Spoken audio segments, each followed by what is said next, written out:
Baik, assalamualaikum warahmatullahi wabarakatuh. Sebelumnya perkenalkan, saya Nabila Rahman dengan NIM 44453.002. Di sini saya akan menjelaskan tentang usaha pada sektor perikanan budidaya.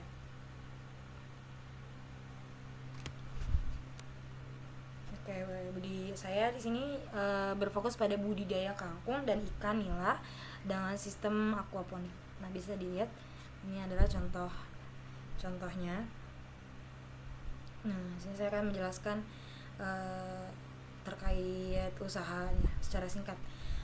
Budidaya kangkung dan ikan nila ini dengan sistem aquaponik merupakan usaha pertanian yang mengintegrasikan aquaculture atau budidaya ikan dan hidroponik atau budidaya tanaman tanpa tanah dalam satu sistem. Dalam sistem ini, kotoran ikan berfungsi sebagai pupuk bagi tanaman, sementara tanaman membantu menyaring air untuk ikan menciptakan siklus simbiosis yang saling menguntungkan.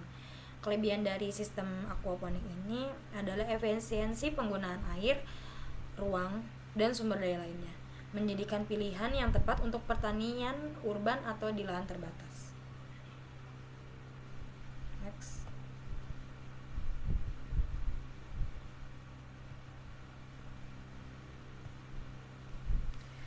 Komponen utama sistem aquaponik di sini itu ada kolam ikan, sistem hidroponik yaitu media tanam untuk kangkung yang terhubung dengan kolam ikan, biofilter mengolah kotoran air menjadi nutrisi bagi tanaman, pompa air mengalirkan air dari kolam sisa hidroponik. Di sini saya akan menjelaskan peluang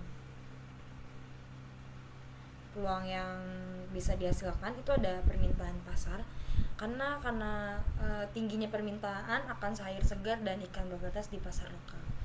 Terus ada inovasi pertanian berkelanjutan, mendukung pertanian berkelanjutan yang ramah lingkungan. Itu peluang pada segi bidang pendidikan dan pelatihan. Jadi bisa memberikan pendidikan tentang pertanian modern dan teknologi hijau di sekolah atau komunitas. Dan yang terakhir ada diverifikasi produk, memungkinkan pengembangan tambahan seperti sayuran organik dan produk olahan ikan. Nah, di sini ada tantangannya. Tantangannya itu ada investasi awal, biaya awal untuk biasanya kan membutuhkan biaya yang banyak ya pasti. Karena untuk memulai pasti ada berbagai macam komponen yang harus kita beli dulu. Terus ada pengetahuan teknis, memerlukan pemahaman tentang ekosistem aquaponik dan perawatan yang tepat untuk ikan dan tanaman. Jadi kita harus belajar dulu, nggak boleh asal ya dalam membuat usaha ini. Jadi takutnya nanti berjalan setengah-setengah. Itu ada kualitas air, kita tuh harus memastikan kualitas air tetap optimal untuk kesehatan ikan dan pertumbuhan tanaman. Terakhir ada perubahan iklim, ketidakpastian cuaca mempengaruhi keberlangsungan sistem aquaponik ini. Jadi kadang sistem pengaruhi ya. Terakhir ada sistem strategi pengembangan. Strateginya itu melalui pendidikan dan pelatihan, yaitu dengan mengadakan workshop untuk meningkatkan pengetahuan masyarakat tentang aquaponik, termasuk cara merawat ikan dan tanaman secara efektif. Lalu ada kemitraan dan pihak terkait, kita bisa bekerja sama dengan lembaga pendidikan, pemerintahan lokal, dan organisasi non-pemerintahan untuk mendapatkan dukungan teknis dan finansial. Nah, itu bisa ya, kalau kita sebagai mahasiswa kita bisa ikut PKM dan lain sebagainya. Selanjutnya ada penggunaan teknologi modern. Ya, di sini kita bisa menerapkan teknologi otomatisasi dalam pemantauan kualitas air dan pemberian pakan untuk efisiensi operasional.